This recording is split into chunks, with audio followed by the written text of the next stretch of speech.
Hello दोस्तों, स्वागत है आप सभी का मेरे यूट्यूब चैनल द मैक मस्ती पर। आज हम हाइड्रोलिक एंड हाइड्रोलिक मशीन में चैप्टर नंबर 10 देखेंगे, जो कि है बाउंड्री लेयर थ्योरी। क्या है हमारा? Boundary layer theory. ठीक है, तो शुरू करते हैं इस वीडियो को। अपना पेन और कॉपी लेके बैठ जाइए। जो जो मैं इंपॉर्टेंट चीज़ें बताऊंगा उसको आप नोट करते चले जाएंगे। ठीक है, तो देखिए, बाउंड्री लेयर थ्योरी में पहला आता है कि बाउंड्री लेयर होता है क्या है। ठीक है, कि बाउंड्री लेयर क्या होता है। ठीक है, कई बार ये डेफिनेशन में ही पूछा जाता है। ठीक है, तो बाउंड्री लेयर क्या होता है उसको मैं यहाँ समझाने की कोशिश करता हूँ।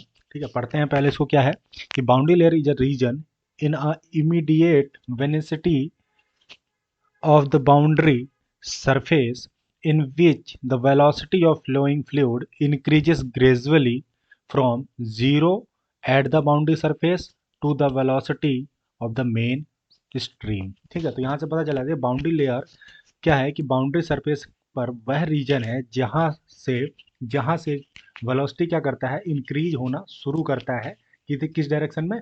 अपनी मेन स्ट्रीम की तरफ। ठीक है, तो कहाँ, जहाँ से वो बाउंड्री सरफेस में, मतलब यहाँ से पता चल गया जो बाउंड्री सरफेस होगा वहाँ से बाउंड्री जो वेलोसिटी होगी फ्लोइंग फ्लूइड की वो क्या होगी, जीरो होगी। और जैसे जैसे हम मेन स्ट्रीम की तरफ बढ़ेंगे हमारी वेलोसिटी बढ़ती चली जाएगी। ठीक है, और मेन स्टेप पे जाकर वेलोसिटी क्या होगी, मैक्सिमम होगी। ठीक है, तो ये हमारा क्या है, बाउंड्री लेयर। ठीक है, एक रीजन होता है बाउंड्री सरफेस पे जहाँ से क्या है कि जो वेलोसिटी है ग्रेजुअली इंक्रीज करने लगता है from zero to mainstream तक। ठीक है, मेन स्ट्रीम पे जाकर वो मैक्सिमम हो जाता है। ठीक है, ये कुछ एक प्रोफाइल है बाउंड्री लेयर की। ये एक सरफेस है मान लीजिए। ठीक है, एक सरफेस है और उस पर हम बाउंड्री लेयर की बात करेंगे। कैसे शुरू में कौन सा नेचर रहता है, मतलब कैरेक्टरिस्टिक्स क्या होता है उस फ्लो का, उसके बारे में भी हम बात करेंगे। ठीक है, तो ये जो पॉइंट है ये एक लीडिंग एज है। ठीक है, यहाँ से कुछ कोई वेलोसिटी है, कोई फ्लूइड है वो बह रहा है यू वेलोसिटी से। ठीक है, तो जो प्रोफाइल हमारा बन रहा है ये प्रोफाइल एक बन रहा है। ठीक है, तो यहाँ तक हमारा क्या रहेगा, मतलब जो शुरू में हमारा जो कैरेक्टरिस्टिक होगा उस फ्लूइड का वो क्या होगा, लेमिनार होगा।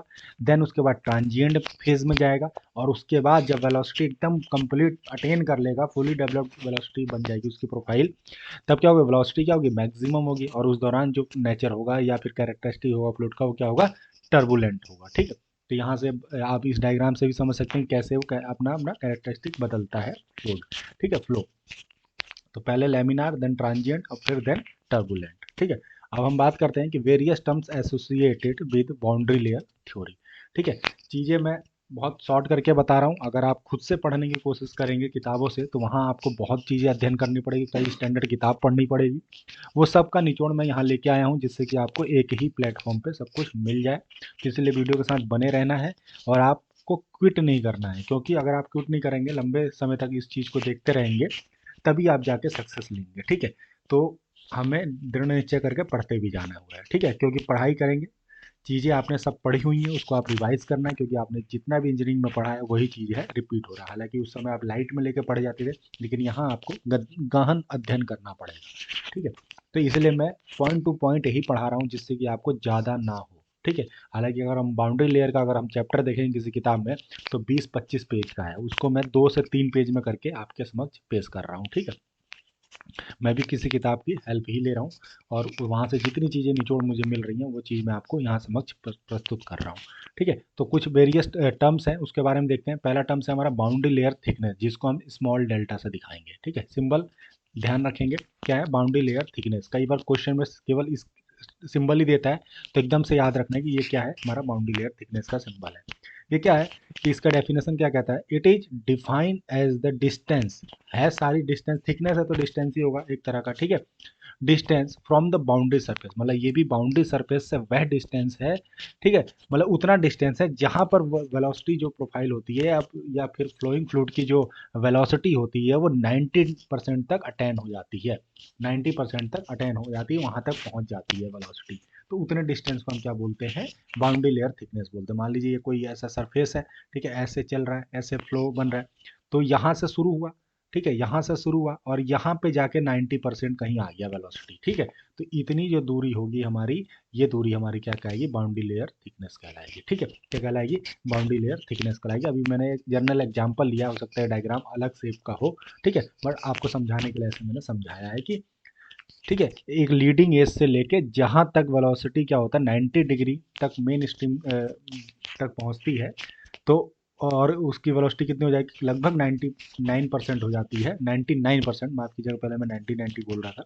तो वो क्या हो जाता है, उतने डिस्टेंस को हम क्या बोलते हैं, जितने दूर वो ट्रेवल करके इतनी वेलोसिटी रीच करती है, उस डिस्टेंस को हम क्या बोलते हैं, बाउंड्री लेयर थिकनेस बोलते हैं। ठीक है, तो कई बार ये रिलेशन ही पूछ लेता है, ये क्या है, ये वेलोसिटी ऑफ फ्लूइड कितना गुना होना चाहिए, कितना परसेंट, 99%, तो इसको फ्रैक्शन में लिख दिया 0.99, और ये क्या है, वेलोसिटी ऑफ फ्री स्ट्रीम, इसको क्या बोलते हैं, वेलोसिटी ऑफ फ्री स्ट्रीम। ठीक है, तो यहाँ से आप याद रख सकते हैं। ठीक है, अब हम दूसरा पॉइंट टर्म देखते हैं, डिस्प्लेसमेंट थिकनेस। हालांकि इसकी एक डेफिनेशन है।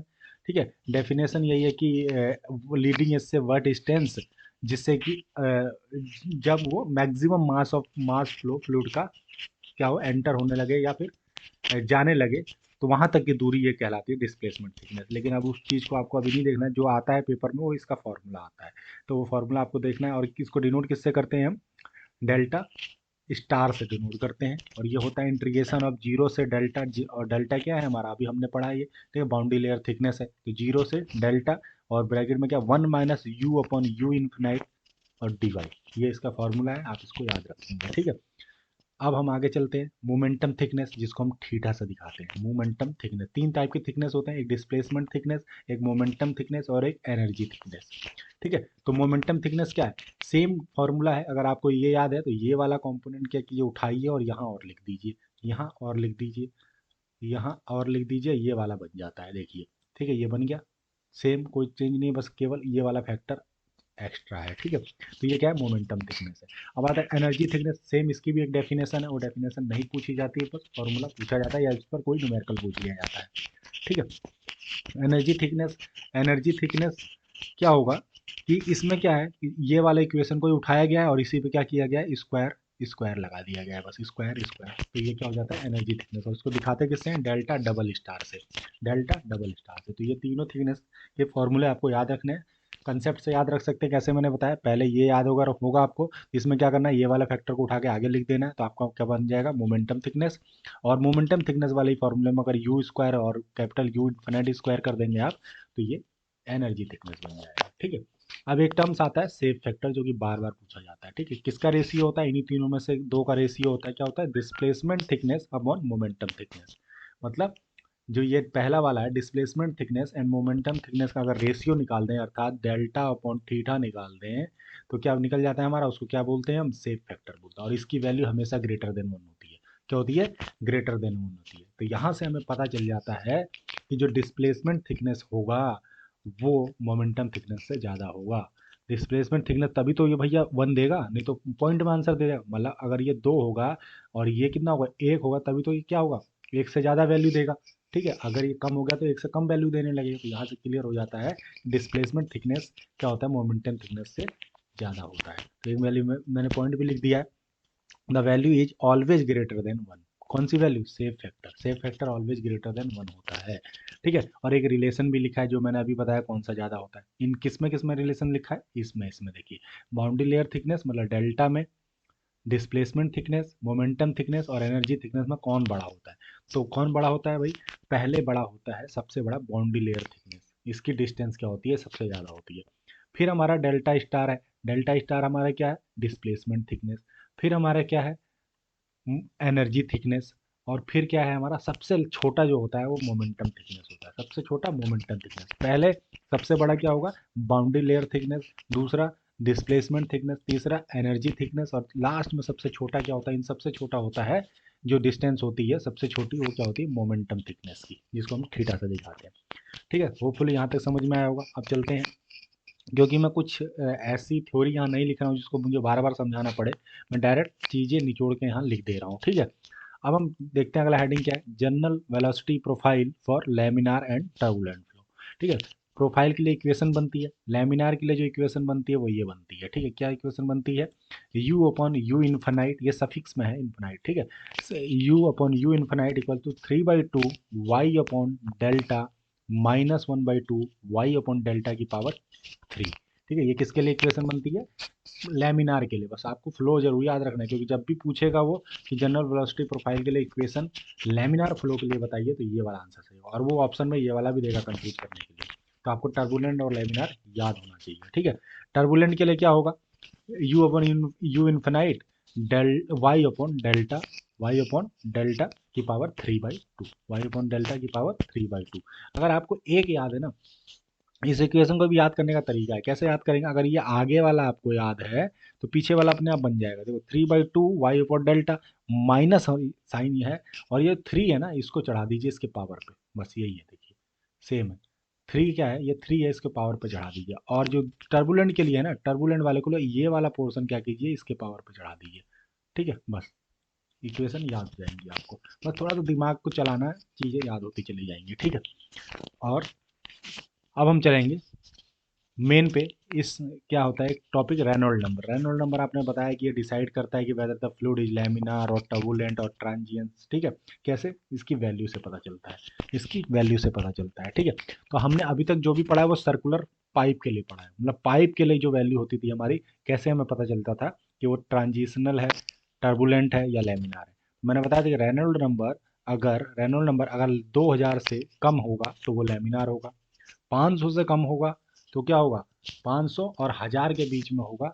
या अगर हम बात करें, ये अभी चलिए ट्रांजिएंट छोड़ दीजिए, तो अगर टर्बुलेंट की बात करें, क्योंकि ट्रांजिएंट कभी कभी पेपर में नहीं पूछा जाता, ज़्यादातर लेमिनार और टर्बुलेंट पर ही फोकस रहता है।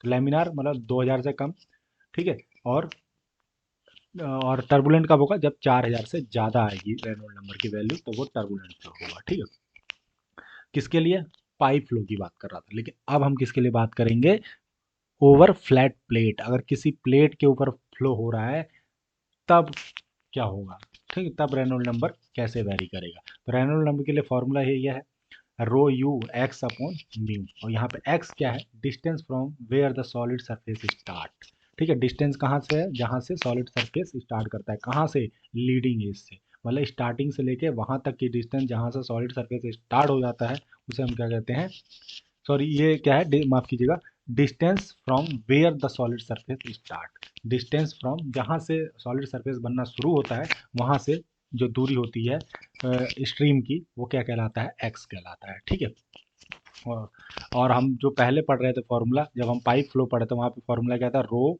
वी, और एक्स की जगह पे हम क्या लिख रहे थे, डी लिख रहे थे। तो यू से वेलोसिटी और वी से भी वेलोसिटी दिखाते हैं, और डी से क्या, वहाँ पे हमारा क्या था, ये कैरेक्टरिस्टिक लेंथ दिखा रहा था। तो ये देखिए, ये भी एक तरह का डिस्टेंस है, तो ये भी लेंथ ही है, तो हम एक्स से दिखा दे रहे हैं यहाँ पे। ठीक है, तो फॉर्मूला सेम है। तो रेनॉल्ड नंबर अगर फ्लैट प्लेट पे है तो रेनॉल्ड नंबर लेमिनार कब होगा, जब रेनॉल्ड नंबर लेस देन होगा 5000, 5 × 10⁵ होगा तब। ठीक है, और ग्रेटर देन 5 × 10⁵ होगा तो फ्लो क्या हो जाएगा, टर्बुलेंट हो जाएगा। ठीक है, तो ये चीज़ आपको भी याद रखनी है, किसके लिए, यह है हमारा फ्लैट प्लेट के लिए। तो आपको कंडीशन देखना है, क्वेश्चन में आपको सर्कुलर पाइप के लिए पूछ रहा है या फ्लैट प्लेट के लिए पूछ रहा है। फ्लैट प्लेट के लिए पूछेगा तो लेमिनार के लिए ये हो जाएगा, मतलब लेस देन 5 × 10⁵, और टर्बुलेंट के लिए हो जाएगा 5 × 10⁵ ग्रेटर देन। ठीक है, अब हम बात करते हैं कि फॉर लेमिनार फ्लो, याद रखना है अभी लेमिनार की ही बात कर रहे हैं हम, ज़्यादातर स्टडी लेमिनार पे ही करते हैं।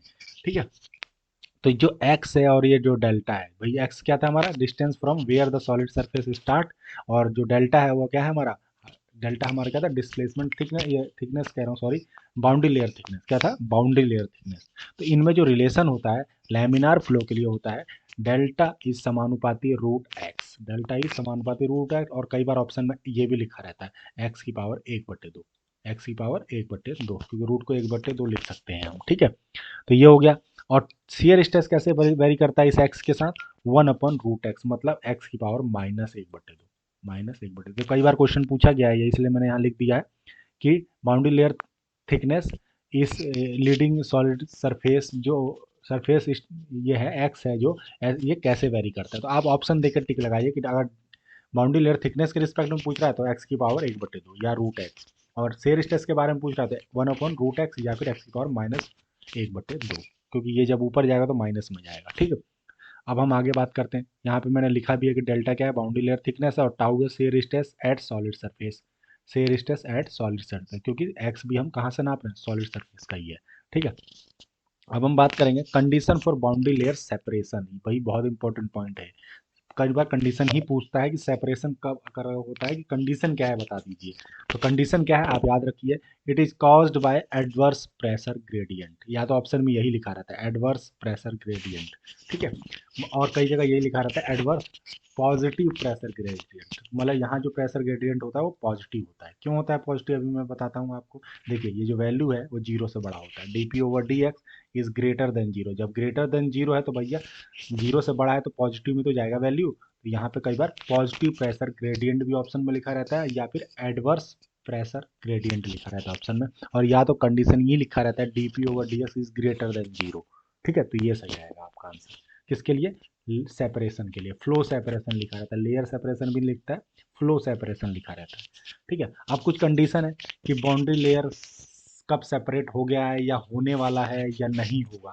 तो उसके लिए एक कंडीशन है कि separation point s is determined from the condition, क्या है, d v over d x y tends to zero equal to y. ये कंडीशन है और इस पर इसी पे हम निर्भर करेंगे। ठीक है, अगर सेपरेशन क्या है, फ्लो क्या है, सेपरेट हो चुका है बाउंड्री लेयर के साथ, अगर फ्लो बाउंड्री लेयर के साथ सेपरेट हो चुका है तो क्या होगा, ये वैल्यू क्या होगा, लेस देन जीरो होगा। ये वैल्यू क्या होगा, लेस देन जीरो होगा। और सेपरेट होने वाला है तो क्या होगा, इक्वल टू जीरो होगा। होने वाला है तो इक्वल टू जीरो, हो गया है तो लेस देन जीरो, और नहीं होगा मतलब वो बाउंड्री लेयर के साथ चिपक गया है, वो सेपरेट नहीं होगा, अटैच विद द सरफेस के साथ ही अटैच हो गया है। ठीक है, मतलब सेपरेट नहीं होगा, सेपरेशन नहीं हो तो क्या होगा, ग्रेटर देन जीरो हो जाएगी वैल्यू। ठीक है, तो ये वैल्यू भी आपको याद रखनी है कंडीशन। अब आता है कि कुछ मेथड है जिससे कि सेपरेशन ना हो। क्या करें कि सेपरेशन ना हो बाउंड्री लेयर के साथ, तो क्या हो, पहले तो rotating the boundary layer in the direction of flow, मतलब बाउंड्री लेयर को डायरेक्ट फ्लो के डायरेक्शन में ही रोटेट करा दो, तो ये कंडीशन चांसेस होंगे कि सेपरेशन नहीं होगा। ठीक है, पहला। दूसरा point, supply additional energy from the blower, blower से एक एडिशनल एनर्जी दे दो उस फ्लो में जिससे कि सेपरेशन ना हो। ठीक है, provide guide blades in the band, जहाँ जहाँ भी बैंड है वहाँ पे गाइड ब्लेड्स प्रोवाइड करा दो जिससे कि सेपरेशन ना हो। ठीक है, और दूसरा है provide bypass in the slotted wing, slotted wing जहाँ जहाँ पे वहाँ पे एक बाईपास दे दो जिससे कि फ्लो अपना आराम से वहाँ से निकल जाए और वहाँ पे सेपरेशन ना हो। ठीक है, वहाँ पे सेपरेशन ना हो। ठीक है, तो ये चीज़ें हैं कुछ, ये आपको याद रखना है सेपरेशन के रिस्पेक्ट में। और सेपरेशन के लिए जो कंडीशन थी वो एडवर्स प्रेशर ग्रेडियंट या पॉजिटिव प्रेशर ग्रेडियंट, और कंडीशन क्या है, D P over d x is greater than zero. ठीक है, इसीलिए मैंने यहाँ पे पॉजिटिव भी, आप दोनों भी लिख लेंगे और करके लिख लेंगे कि पॉजिटिव प्रेशर ग्रेडियंट जब हो जाता है फ्लो में तब सेपरेशन होने लगता है उसमें। ठीक है, अब आता है एक बॉन कार्बन मोमेंटम इंटीग्रल इक्वेशन। ये इक्वेशन कई बार पूछ ली गई है डायरेक्ट, इसका जो डेरिवेशन है 3 से 4 पन्ने में है, तो इसको करने की अभी आवश्यकता है ही नहीं आपको, क्योंकि वो डायरेक्ट आपको पूछा ही नहीं जाएगा, आपसे केवल प्रोडक्ट पूछा जाएगा। तो वो क्या होता है, बॉन कार्बन मोमेंटम इक्वेशन क्या होती है, डी थीटा या del theta over del x equal to tau upon rho b square, rho b square या रो यू इन्फिनाइट स्क्वायर। ठीक है, तो ये फॉर्मूला भी आपको याद रखना है, क्या है, ये बॉन कार्बन इक्वेशन है। ठीक है, अब एक टेबल है जिसको आपको याद रखना है, अलग अलग लैमिनार और टर्बुलेंट फ्लो के लिए कुछ इक्वेशंस पूछते हैं, कुछ वैल्यू पूछते हैं, उस टेबल को आपको याद रखना है। तो और ये एक्सपेरिमेंट किसने किया था, ब्लेसियस एक्सपेरिमेंट या ब्लेसियस एक साइंटिस्ट है, उन्होंने किया था। कब किया था, जब वेलोसिटी प्रोफाइल नहीं दिया होता था, तब हम ये वैल्यू यूज करते हैं। ठीक है, लैमिनार एक तरफ लिखे हुए हैं मैंने इधर, और टर्बुलेंट के लिए एक तरफ, मतलब देखिए ये वैल्यू कब होगी, जब लैमिनार होगा, जब इसकी वैल्यू ये कब होगी, जब टर्बुलेंट होगा। ठीक है, तो देखिए डेल अपॉन एक्स, ये जब मैंने कोई नई बात नहीं है, क्या है, बाउंड्री लेयर थिकनेस, और ये क्या है, distance where the solid surface start, इनका जो रेशियो होगा वो क्या होगा, 5 बट्टे रूट रेनोल्ड नंबर, रूट के अंदर रेनोल्ड नंबर, ये किसके लिए होगा, जब लैमिनार होगा फ्लो। डायरेक्ट फार्मूला ही पूछा जाता है, तो ये फार्मूला याद रखिए, वो डायरेक्ट पूछेगा the ratio of delta upon x for the laminar flow, कौन सा होगा, 4 ऑप्शन दे देगा, इन्हीं में से 4 ऑप्शन देगा वो। तो आपको याद होना चाहिए 5/रूट रेनोल्ड नंबर, आर ही क्या है, रेनोल्ड नंबर। ठीक है, और यहाँ टर्बुलेंट के लिए क्या होगा, 0.576 अपॉन अपॉन रेनोल्ड की पावर 1/5, ये 1/5 है, 1/5, तो ये याद रखना है। ठीक है, अब ये local skin factor for laminar flow, local skin factor, ये नाम भी मैंने लिख दिया सी एफ एक्स का, सी एफ एक्स का नाम क्या है, लोकल स्किन कोफिशियंट फैक्टर या फैक्टर, तो क्या होगा, 0.664 अपॉन रूट रेनोल्ड नंबर। और टर्बुलेंट होगा तब क्या हो जाएगा, इसका वैल्यू 0.059 अपॉन रेनोल्ड की पावर 1/5। ठीक है, अब आता है coefficient of discharge C D, C D किसके लिए, लैमिनार फ्लो होगा और जब वेलोसिटी प्रोफाइल नहीं होगा गिवन, ठीक है, कंडीशन भी है, याद रखना। 1.328 अपॉन रेनोल्ड, रूट रेनोल्ड हो जाएगा। ठीक है, रूट के अंदर क्या होगा, रेनोल्ड नंबर। ठीक है, और इधर क्या हो जाएगा, 0.074 रेनोल्ड की पावर 1/5। ठीक है, तो यहाँ से चीज़ आपको क्लियर होती है। ये टेबल आपको याद रखना है, कई ये डायरेक्ट पूछे जाते हैं क्वेश्चन, ज़्यादातर वो लेमिनार का ही पूछता है, तो आपको याद रखना है, हालांकि ये वाला भी। ठीक है, कैसे याद होगा, ये बहुत इजीली याद हो जाते हैं। इधर वाला याद कर लो, ये वाला ऐसे याद हो जाता है, देखो 57 59 74, 57 59 74, बस इसको याद रखना, ये 0.57 है और ये 0.059 है, 0.074 है।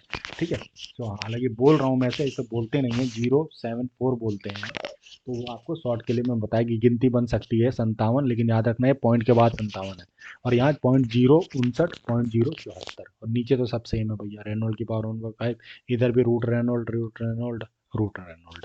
ठीक है, तो ये हमारा क्या था, बाउंड्री लेयर थ्योरी का पूरा एक चैप्टर था, जिसको हमने पढ़ा 20 मिनट के अंदर। अगर आप स्वयं बैठेंगे पढ़ने के लिए तो एक दिन पूरा ले जाएगा ये। ठीक है, क्या, और आपको समझ में भी नहीं आएगा कि क्या इंपॉर्टेंट है क्या नहीं है। अब जो चीज़ें इंपॉर्टेंट थी वो मैंने यहाँ लिख दी है, कुछ जो चीज़ें छूट जाएंगी वो मैं MCQ के माध्यम से करा दूंगा। ठीक है, तो आज के लिए इतना ही। वीडियो अगर पसंद आई तो लाइक करें, शेयर करें, और चैनल को जिसने भी अभी तक सब्सक्राइब नहीं किया है वो बेल आइकन के साथ साथ चैनल को सब्सक्राइब भी कर लें। तो आज के लिए इतना ही, धन्यवाद।